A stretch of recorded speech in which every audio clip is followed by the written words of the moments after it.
कल की पुराण और गरुड़ पुराण में ऐसी बातें लिखी गई हैं जो आपके रोंगटे खड़े कर सकती हैं। कलयुग के अंत की कल्पना मात्र से ही मन में डर, रहस्य और आश्चर्य पैदा हो जाता है। यह युग इतना भयावह होगा कि मानवता का हर नकाब उतर जाएगा। और सबसे चौंकाने वाली बात, यह कोई मनगढ़ंत कहानी नहीं है, यह शुद्ध शास्त्रों में दर्ज भविष्य की हकीकत है। आज हम आपको उन भविष्यवाणियों से रूबरू कराने जा रहे हैं जो केवल सुनने में अद्भुत नहीं, बल्कि हमें हमारे आज के कर्मों का आईना दिखाती हैं। लेकिन उससे पहले हमें समझना होगा कि सृष्टि के इस चक्र में कलयुग की भूमिका क्या है, और यह भी कि जब धर्मराज युधिष्ठिर ने महाभारत के युद्ध के बाद सिंहासन संभाला तो उन्होंने सबसे पहले किस चीज की चिंता की। महाभारत समाप्त हो चुका था, कुरुक्षेत्र की जमीन अब भी खून से सनी हुई थी, पर युद्ध की चुप्पी से भी ज्यादा भयावह थी धर्मराज युधिष्ठिर की चिंता। उनके मन में एक ही सवाल था, क्या यह सृष्टि अब भी धर्म की राह पर चलेगी या अब केवल अधर्म और पतन ही बचेगा। उन्होंने अर्जुन, भीम, नकुल और सहदेव को अपने पास बुलाया। हे भ्राता, क्या कोई संकट आ गया है? क्या हस्तिनापुर पर फिर कोई हमला होने वाला है? नहीं अर्जुन, संकट बाहरी नहीं है, ये संकट कलयुग का समय। भैया, अगर समय ही हमारा शत्रु बन जाए तो हमारे शस्त्र किस काम के? इसलिए हमें जाना होगा श्री कृष्ण के पास। केवल वही हमें इस भयावह युग की सच्चाई समझा सकते हैं। और फिर पांडवों ने यात्रा शुरू की द्वारका की ओर। द्वारका में भगवान श्री कृष्ण ने उनका स्वागत किया। युधिष्ठिर ने उनके चरणों में झुकते हुए कहा, हे केशव, द्वापर युग अब समाप्ति की ओर है। कलयुग के लक्षण स्पष्ट दिख रहे हैं। हमें बताइए, आने वाले युग में क्या होगा? श्री कृष्ण मुस्कुराए। हे धर्मराज, मैं तुम्हें बताऊंगा, लेकिन शब्दों से नहीं, अनुभवों से। तुम्हें और तुम्हारे भाइयों को अलग अलग दिशाओं में जाना होगा। वहां कुछ दृश्य मिलेंगे जो कलयुग के गहरे संकेत होंगे। पांचों पांडवों ने सिर झुकाकर आज्ञा स्वीकार की और फिर वे चल पड़े अपने अपने विचित्र वन की ओर। युधिष्ठिर जिस ओर गए वहां एक गहन जंगल फैला था। कुछ दूरी पर उन्होंने देखा एक दो सूंडों वाला विशालकाय हाथी। वो अपनी दोनों सूंडों से पेड़ों को उखाड़ रहा था। युधिष्ठिर स्तब्ध रह गए। ये कैसा जीव है और ये दोहरी शक्ति किस बात की ओर इशारा कर रही है? अर्जुन एक हरे भरे शांत वन में पहुंचे। वहां एक पक्षी था, असाधारण। उसके पंखों पर वेदों की रचाएं लिखी थीं, लेकिन वह मृत जीवों का मांस भक्षण कर रहा था। अर्जुन की आंखें फटी रह गईं।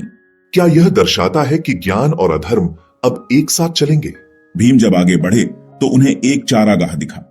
वहां एक गाय अपने नवजात बछड़े को चाट रही थी, प्रेम से, लगातार, लेकिन इतनी तीव्रता से कि बछड़े की कोमल चमड़ी घिसने लगी और कुछ ही देर में वह लहूलुहान हो गया। भीम कांप उठे।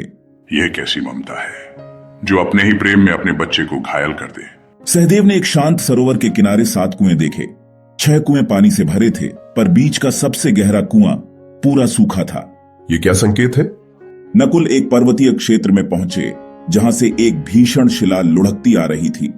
वो अपने रास्ते में आए हर पेड़ को उखाड़ती चली गई, लेकिन जैसे ही वह एक छोटे से पौधे के पास पहुंची वो थम गई।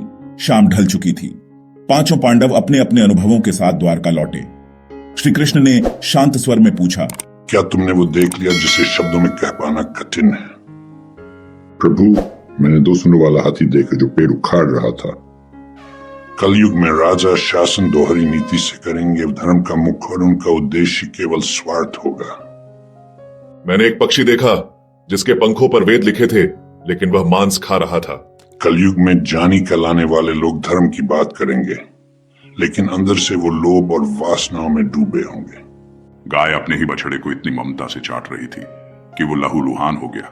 कलयुग में माता पिता का अति स्नेही बच्चों को कमजोर बना देगा। सच्चा प्रेम सीमाएं जानता है, पर कलयुग में वो मर्यादा टूट जाएगी। 6 कुएं भरे थे, पर बीच वाला गहरा कुआं सूखा था। कलयुग में दिखावे की कोई कमी नहीं होगी, पर भीतर की गहराई खाली होगी। लोग आत्मा से नहीं, बस बाहर से समृद्ध दिखेंगे। एक शिला बड़ी बड़ी चीजों को उखाड़ती जा रही थी, लेकिन एक छोटा पौधा उसे रोक सका। जब सब कुछ ढह जाए तब भक्ति, प्रेम और ईश्वर का नाम ही छोटा सा पौधा मानवता को बचाएगा। और तब गरुड़ जी ने भगवान विष्णु से पूछा, हे भगवन, आपने 4 युगों की रचना की, सत्ययुग, त्रेता, द्वापर और अब कलयुग, किंतु आप कहते हैं कि कलयुग सबसे भयावह होगा।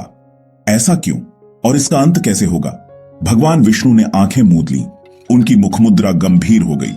हे गरुड़, जब अधर्म, पाप और स्वार्थ इस पृथ्वी की रग रग में उतर जाएगा तो 5 संकेत प्रकट होंगे जो इस युग के पूर्ण विनाश का संकेत होंगे। सुनो और ध्यान से सुनो, क्योंकि ये बातें किसी को बताई नहीं जाती, महसूस कराई जाती हैं। पहला संकेत, मनुष्य की आयु का ह्रास।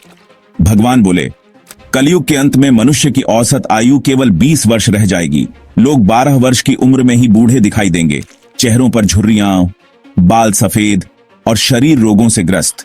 स्त्रियां 8 से 9 वर्ष की उम्र में संतान जन्मेंगी, लेकिन वे इतनी कमजोर होंगी कि बच्चों को दूध भी न पिला सकेंगी। बच्चे कुपोषित, दुर्बल और बीमार पैदा होंगे। हर गली में अस्पताल, हर घर में मृत्यु की छाया। समाज में ना परिवार बचेगा, ना रिश्तों में कोई गर्मी। हर इंसान केवल खुद के लिए जिएगा। दूसरा संकेत, पतिव्रता स्त्रियों का अंत। इस युग में नैतिकता इस हद तक गिर जाएगी कि पतिव्रता स्त्रियां एक किंवदंती बन जाएंगी। एक स्त्री कई पुरुषों से संबंध रखेगी। रिश्ते, विवाह, प्रेम, सब शब्द खोखले बनेंगे। लोग पूजा पाठ, श्राद्ध, विवाह जैसे संस्कारों को त्याग देंगे। जल की इतनी कमी होगी कि लोग स्नान तक बंद कर देंगे। गंदगी और अशुद्धता का बोलबाला होगा। शरीर भी अपवित्र और आत्मा भी। लोग तंग, भड़कीले और चमकते कपड़े पहनेंगे, पर उनके भीतर अंधकार भरा होगा। धर्म बस एक तमाशा बन जाएगा। तीसरा संकेत, वृक्ष फल देना बंद कर देंगे। प्रकृति भी इस पाप के भार को सहन नहीं कर पाएगी। वृक्षों पर न फल होंगे न फूल, केवल एक वृक्ष शमी जीवित रहेगा। गायों की पूजा समाप्त हो जाएगी। उन्हें सिर्फ दूध और मांस के लिए पाला जाएगा। सात्विक भोजन, फल, अनाज, हरी सब्जियां एक दुर्लभ वस्तु बन जाएंगी। लोग मांस और तामसिक भोजन पर निर्भर हो जाएंगे, जिससे उनका शरीर बीमार और हृदय निर्दयी हो जाएगा। प्रकृति कराहेगी, लेकिन मानव सिर्फ खाएगा बिना रुके। चौथा संकेत, वर्षा का अंत। कलयुग के अंतिम काल में वर्षा लगभग बंद हो जाएगी। न खेतों में अनाज उपजेगा, न कुएं, तालाब या नदियां भरेंगी। जो थोड़ा बहुत अनाज बचेगा वो भी रसहीन, कठोर और पोषणहीन होगा। फल ऐसे होंगे जैसे लकड़ी खा रहे हों। लोग एक एक घूंट पानी के लिए तड़पेंगे। केवल बकरियों का दूध ही अंतिम पोषण का साधन होगा। यह अकाल सिर्फ शरीर नहीं, आत्मा को भी जलाकर राख कर देगा। और फिर 5वां और अंतिम संकेत, 7 सूर्य और सृष्टि का पूर्ण विनाश। भगवान विष्णु ने कहा, जब अधर्म अपने चरम पर पहुंच जाएगा तब आकाश में 7 सूर्य एक साथ उदय होंगे। उनकी गर्मी इतनी तीव्र होगी कि पृथ्वी का सारा जल सूख जाएगा। नदियां, समुद्र, झरने सब भाप बनकर उड़ जाएंगे। धरती दरकने लगेगी। मनुष्य, पशु, पक्षी सब जलकर भस्म हो जाएंगे। फिर मैं विष्णु रुद्र रूप धारण करूंगा और आकाश से बादलों की ऐसी सेना उतरेगी जो 100 वर्षों तक लगातार वर्षा करेगी। पृथ्वी जलमग्न हो जाएगी और सृष्टि का पूर्ण अंत हो जाएगा। गरुड़ कांप उठे। उनकी आंखों में डर नहीं बल्कि जवाब था। भगवान विष्णु ने शांत स्वर में कहा, हे गरुड़, यह विनाश अंत नहीं है, यह एक नई शुरुआत है। जब यह सृष्टि पूरी तरह समाप्त हो जाएगी तब मैं अपने संकल्प से एक नई, पवित्र और धर्मपरायण सृष्टि की रचना करूंगा। वही जीव बचेंगे जिन्होंने धर्म, सत्य और भक्ति का पालन किया होगा। और यही कलयुग का सबसे बड़ा संदेश है कि अंत चाहे जितना भयावह हो, आस्था ही अगली सुबह की सीढ़ी बनेगी।